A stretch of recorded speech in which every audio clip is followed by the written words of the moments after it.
You know, we always hear that Lord Shiva, Bholenath, is one of the easiest deities to please. But what if I told you that some of the most common things we do in our puja, with the best intentions, could actually be pushing Mahadev away? We're going to look at some really surprising mistakes that might be blocking that divine connection you're looking for. So just for a second, really think about that.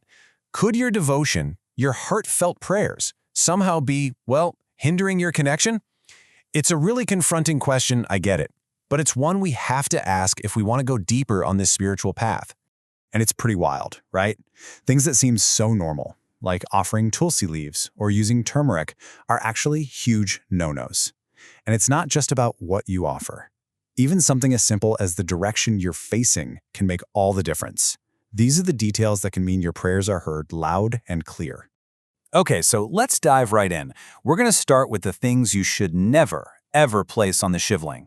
And look, these aren't just opinions. They're rooted in some really deep ancient legends and scriptures. Getting this right is kind of like step one for a truly powerful puja. Just look at how specific these are. Tulsi, which is incredibly sacred, but to Lord Vishnu. Offering it to Shiva is a mix-up of divine energies. Turmeric and kumkum, they represent a kind of feminine, worldly beauty that just doesn't vibe with Shiva's ascetic nature. And the Ketaki flower, wow, that's a whole story about a curse from Mahadev himself. Every single one of these has a reason behind it. And here's the perfect swap. Instead of turmeric, what you should be using is bhasma, or sacred ash. See the difference?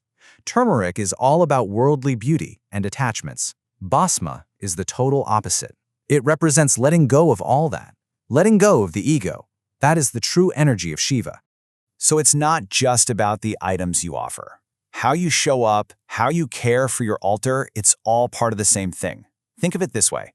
The physical respect you show is a mirror of your inner devotion. Now, this is something a lot of people might not know.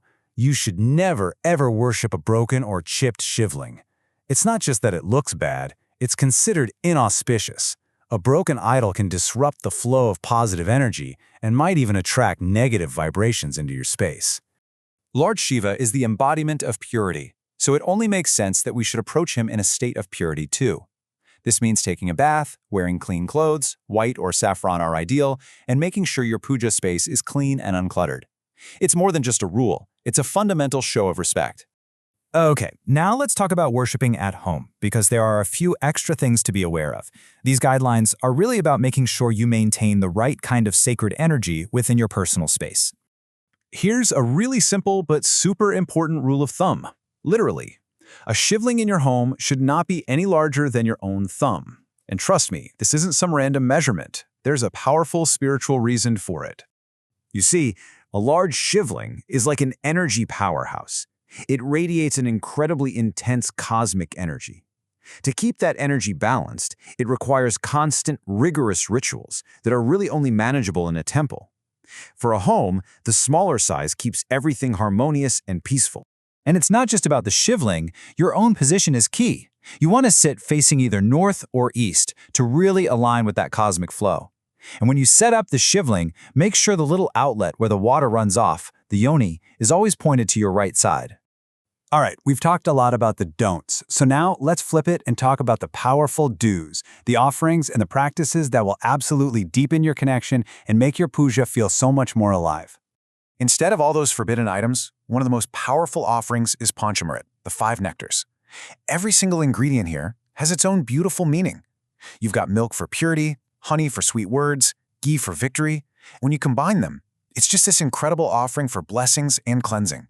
And of course, at the very heart of Shiva worship, we have the Panchakshara mantra, Om Namah Shivaya. But listen, this is so much more than a few words. When you chant this, you are literally invoking the universe. Each syllable corresponds to one of the 5 elements of creation. It's a direct connection to the fabric of reality itself. And get this, there are real, tangible benefits.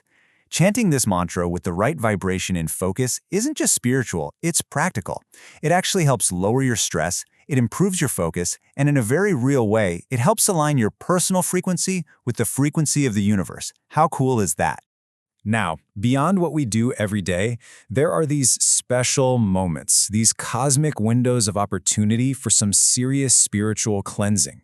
And if you learn how to tap into these timings, you can accelerate your spiritual growth like you wouldn't believe.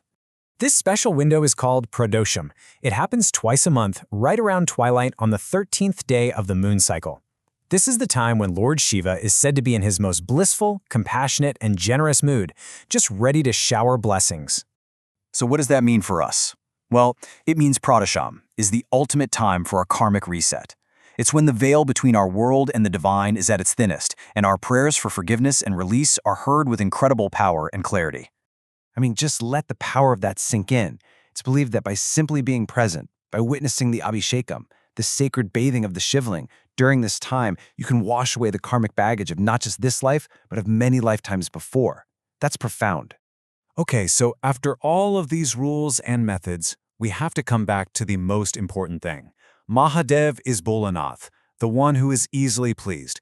What he truly sees is your heart, your pure intention, your love. That's what matters more than anything. But here's the secret. When you take that pure faith, that love in your heart, and you align it with the correct method, the right vithi, something magical happens. You're not just going through the motions. You are opening a crystal clear channel to the divine. You unlock a connection that is truly transformative. By understanding and applying these simple but vital details, our devotion becomes so much more powerful, a true pathway to grace. Har Har Mahadev.